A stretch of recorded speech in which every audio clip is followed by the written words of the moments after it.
கிறிஸ்துவில் அன்பானவர்களே, இயேசு கிறிஸ்துவின் விலையேறப்பெற்ற நாமத்திலே உங்களை வாழ்த்துகிறேன். கர்த்தர் உங்களை ஆசீர்வதிப்பார். இன்றைய அனுதின உணவிற்காக கர்த்தர் நமக்கு கொடுக்கிற வார்த்தை சங்கீதம் 119 அதிகாரம் 77வது வார்த்தை.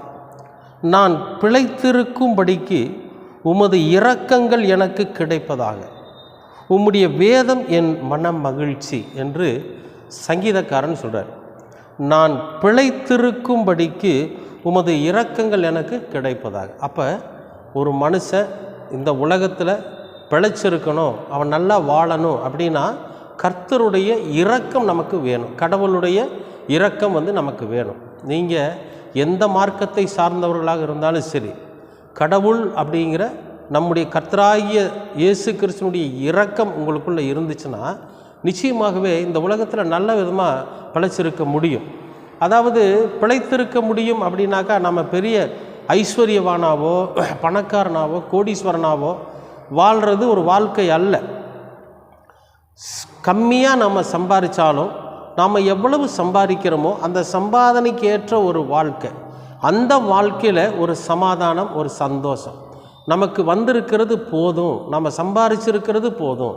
இந்த சம்பாதனையை வச்சு நம்முடைய பிள்ளைகளை படிக்க வைக்கலாம், நம்முடைய பையனை படிக்க வைக்கலாம், நம்முடைய பிள்ளைகளுக்கு வேலை வாய்ப்பு வாங்கி கொடுக்கலாம், நம்முடைய பிள்ளைகளுக்கு தேவையான திருமண காரியங்களை செய்யலாம். அப்படிங்கிற அந்த சிறுக கட்டி பெருக வாழ்க அப்படின்னு சொல்லி பெரியவங்க ஒரு பழமொழி சொல்லுவாங்க. அப்போ இந்த உலகத்தில் கடவுளை நம்பி இருக்கிற பிள்ளைகள், கடவுளினாலே இரக்கம் பெற்றிருக்கிற பிள்ளைகள், கர்த்தரினாலே இரக்கம் பெற்றிருக்கிற பிள்ளைகள் எப்படி பிழைப்பாங்கன்னா எல்லா விஷயத்திலையும் சமாதானத்தோடும் சந்தோஷத்தோடும் அவங்க இருப்பாங்க. எந்த ஒரு விஷயத்துக்கும் கடன் வாங்கிட்டு அவதிப்பட மாட்டாங்க. சில பேர் பாருங்கள், பிள்ளைக்கு கல்யாணம் பண்ணணும்னு சொல்லி ஊரை சுற்றி கடன் வாங்கிடுவாங்க, கடைசியில் ரொம்ப அவமானப்படுவாங்க. வீடு கட்டணும்னு சொல்லி கடன் வாங்குவாங்க, ரொம்ப அவமானப்படுவாங்க. அந்த மாதிரி இல்லாமல் நம்முடைய கையில் இருக்கக்கூடிய இருப்புகளுக்கு ஏற்றபடி நம்ம எவ்வளவு சம்பாதித்து சேமித்து வைத்திருக்கிறோமோ அதன்படி நம்ம அதுக்கான நம்ம தேவைகளை அதன் மூலியமாக பூர்த்தி செஞ்சு சமாதானத்தோடு வாழ்கிற ஒரு வாழ்க்கை, சந்தோஷத்தோடு வாழ்கிற வாழ்க்கை. அதனால தான் இங்கே சொல்கிறார் பாருங்க,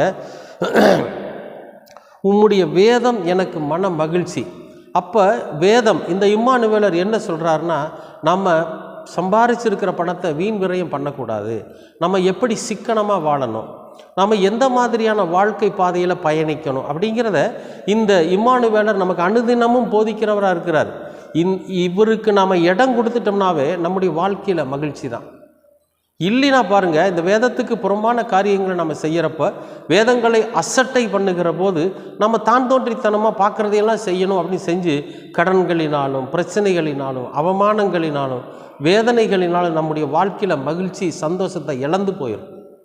ஆனால் இந்த வேதம் இம்மானுவேலர் காட்டுகிற வழி நமக்கு எப்படி இருக்குமா? மகிழ்ச்சியாக இருக்குமா? அதுக்காக இங்கே ஒரு அருமையான அந்த வார்த்தையை ஆரம்பிக்கிறப்ப சொல்கிறார் பாருங்க, நான் பிழைத்திருக்கும்படி இந்த உலகத்தில் நான் பிழைக்கணும், சமாதானத்தோடு பிழைக்கணும், சந்தோஷத்தோடு பிழைக்கணும், மற்றவர்களிடத்தில் மரியாதையோடு பிழைக்கணும். நம்மளை பார்க்குறவங்க அவங்க ஒன்றும் அகலக்கால் வைக்கிறது இல்லைங்க, அவங்க வருமானத்துக்கேற்ற வாழ்க்கை வாழ்ந்துக்கிட்டு இருக்கிறாங்க. பரவாயில்ல, அவங்க யார்கிட்டையும் கடன் வாங்கலை, யாரிடத்துலையும் அவங்க அவமானப்படுறதில்ல, ரொம்ப வாழ்க்கையை ரொம்ப அனுபவித்து கடவுளுக்கு பயந்து வாழ்ந்துக்கிட்டு இருக்கிறாங்க. அப்படிங்கிற அந்த நல்ல பெயர் நமக்கு வேணும். அந்த நல்ல பெயர் நமக்கு கிடைக்கிற போது நம்முடைய வாழ்க்கை சமாதானத்தோடும் சந்தோஷத்தோடு இருக்கும். அப்போ நம்ம எவ்வளவு சம்பாதிக்கிறோம், நம்ம எவ்வளவு சேமிக்க முடியும் அப்படிங்கிறத, அந்த சேமிப்பை நம்ம எப்படி செலவு பண்ண முடியும் அப்படிங்கிற அந்த கருத்துக்களை, அந்த நல்ல ஆலோசனைகளை வழங்குவது யாருன்னு கேட்டிங்கன்னா நமக்கு இம்மானுவேலர், இந்த வேதத்தின் வார்த்தைகள். அதனால தான் சொல்கிறார், இந்த வேதம் எனக்கு மகிழ்ச்சிங்கிறார். அன்பானவர்களே, இன்றைக்கு இந்த அனுதின உணவின் வாயிலாக கர்த்தர் நமக்கு கொடுக்குற வார்த்தை என்னென்னா, இந்த இம்மானுவேலர், அதாவது இந்த வேதத்தில் இருக்கக்கூடிய வார்த்தைகள் நமக்கு மன மகிழ்ச்சியை உண்டு பண்ணும். இதில் நாம் இந்த உலகத்தில் பிழைத்திருப்பதற்கு என்ன அவசியம்னா, கடவுளுடைய இரக்கம் நம்ம மேலே அவசியம். கடவுளிடத்தில் இரக்கம் வர வேண்டும் என்றால் நம்ம என்ன பண்ணணும்? தன் பாவங்களை மறைக்கிறவன் வாழ்வடைய மாட்டான், அதை அறிக்கை செய்து விட்டு விடுகிறவனோ இரக்கம் பெறுவான்.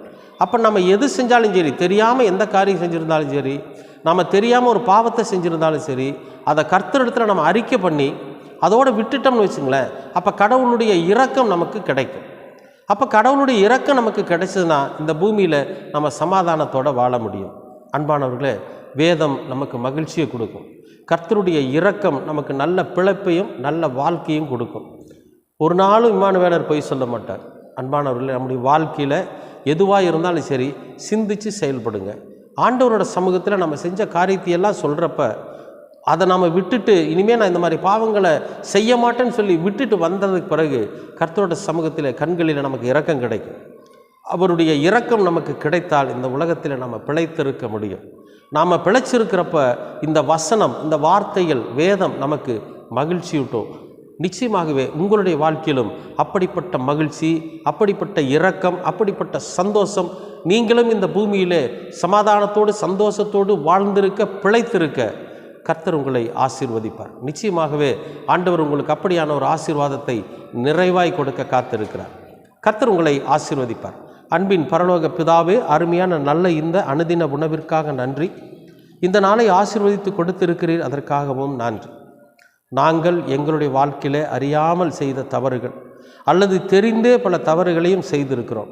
அவைகளையெல்லாம் உம்முடைய பாதத்தில் வைத்துவிட்டு இனி அதுபோன்ற தவறுகளை செய்ய மாட்டோம் என்று நாங்கள் வாக்கு கொடுத்து விட்டு அதன்படி அந்த பிரச்சனை அந்த செயல்களையெல்லாம் நம்ம விட்டு ஒதுங்குகிற போது உம்முடைய கண்களிலே எங்களுக்கு இரக்கம் கிடைக்கிறது. உங்கள் இரக்கம் இருந்தால் நாங்கள் இந்த பூமியிலே பிழைத்திருக்க முடியும். இந்த பிழைப்பு தான் எங்களுக்கு மகிழ்ச்சியும் சந்தோஷத்தையும் கொடுக்கும். அப்படி ஒரு வாழ்க்கையை நாங்கள் வாழ நீர் எங்களுக்கு கிருபை பாராட்டுங்க. எல்லாவற்றையும் உமது குமாரனாம் இயேசு கிறிஸ்துவின் வழியாய் கேட்கிறோம் நல்ல பிதாவே. ஆமேன், ஆமேன்.